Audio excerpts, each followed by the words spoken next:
I'm Peter Boyles. Good morning and welcome to the show. Chance of snow in 41. We have been through a couple of different issues with Scientology over the last 10 years here in radio shows that I've been involved with. The most powerful one of them would have been with a guy named Lawrence Wallersheim. And I've never met Lawrence Wallersheim, but I've talked to him numbers of times. He was a guest by phone, and he was one of the first people attacked that I knew of that came out of Scientology. At that point, I got on a list, and I've been told at least, of people Scientology doesn't like. And last Tuesday, I believe it was, we had a fellow on the show out of Ireland who had been in Scientology. So I'll quickly read this email, and it's up to our guest to speak his name if he wishes. I just listened to a recording online of your interview with John Dugan regarding Scientology. I was pleased to know that a Denver station is speaking out against Scientology. I live in Denver, involved with Scientology for 30 years, and finally left it in 2003. I started right here in Denver in 72. I was in the C organization, Scientology's inner core, for 24 years.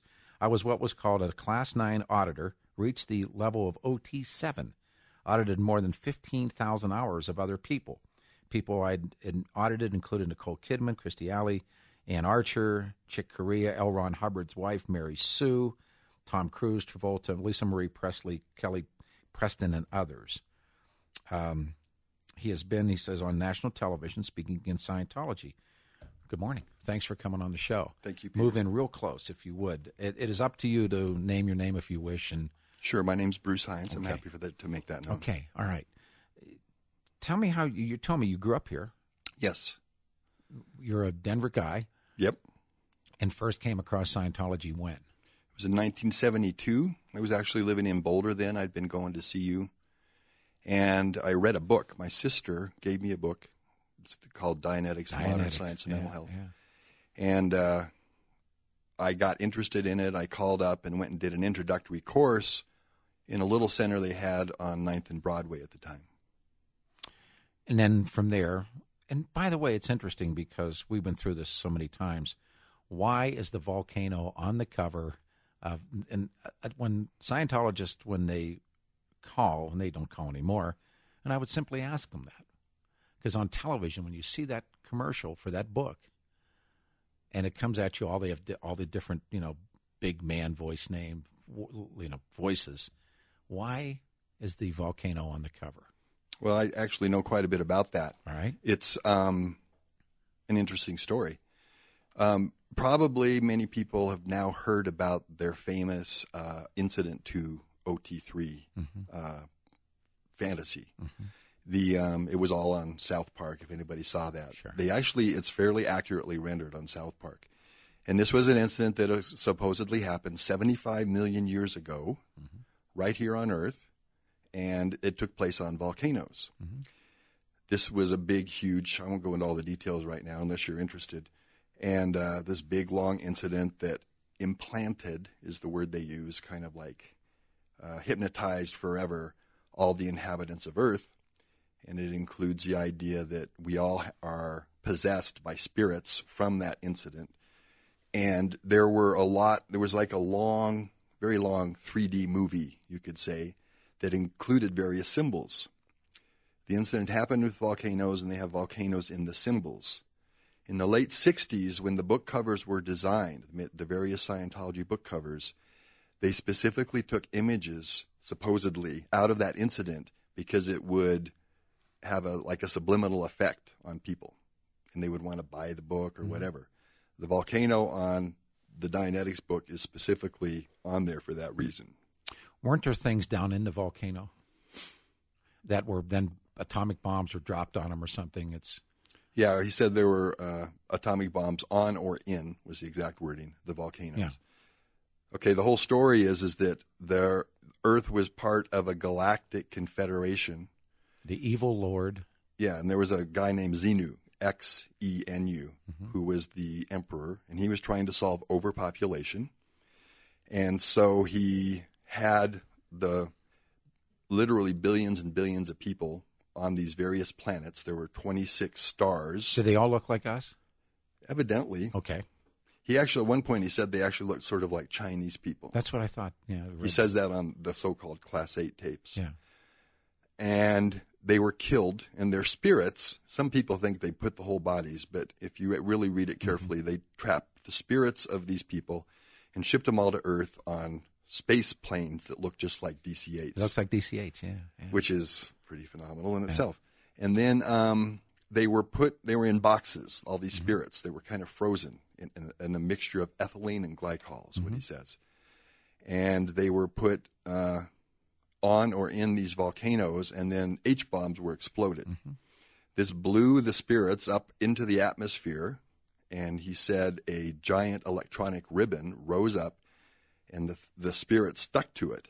And then they were pulled down into these kind of, the Scientology term is an implant station, which you could sort of view as like a real fancy movie theater with 3D effects and whatnot, and given false ideas.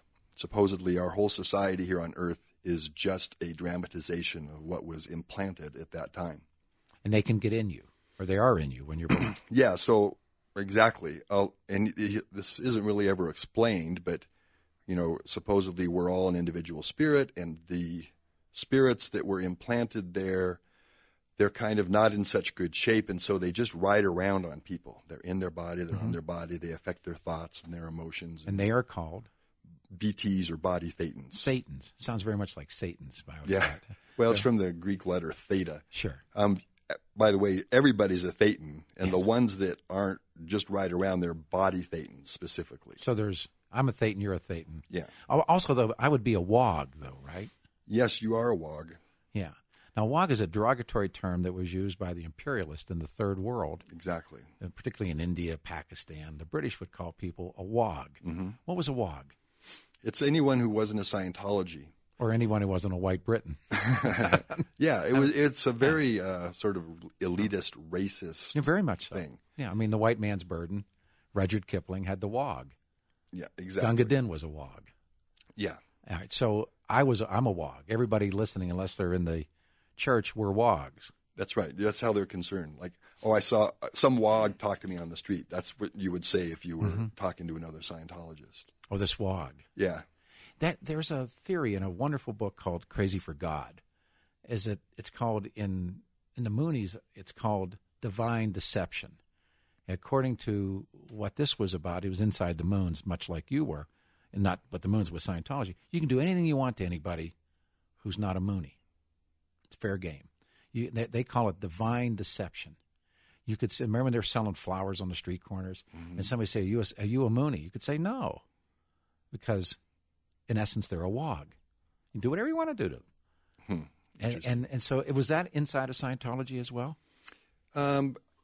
No, not well. There's two things. If there was just a normal person and he'd never had anything to do with Scientology and was not critical of it or whatever, he'd just be a guy and you would not do anything. But they do have, it was called the Fair Game Policy, which originated by L. Ron Hubbard in the 1960s. It's important to understand that what L. Ron Hubbard wrote is gospel and cannot be questioned and must be followed. Yeah. So even if he wrote it in the 50s or 60s, it's still considered sacred. You got to follow it. And so anyone who is deemed to be an enemy, they may have left, they may be critical, someone like yourself. Yeah. They would be labeled a suppressive person. Yes, I know. That's the term. Yeah. And there is a fair game policy which says that they can be tricked, lied to, sued, destroyed, and that they cannot, any Scientologist does that would not be disciplined for it. To take a turnaround, quick email. Last Sunday, my daughter disconnected from me because of Scientology. I was declared an SP in the 80s, and she just found out about it. I didn't think everyone even knew about it because I didn't care. I just left the church at the time. Long story, but very disturbing. You've heard stories like that before? Yeah, we're coming. I say we're coming back. I apologize. KHAL Radio.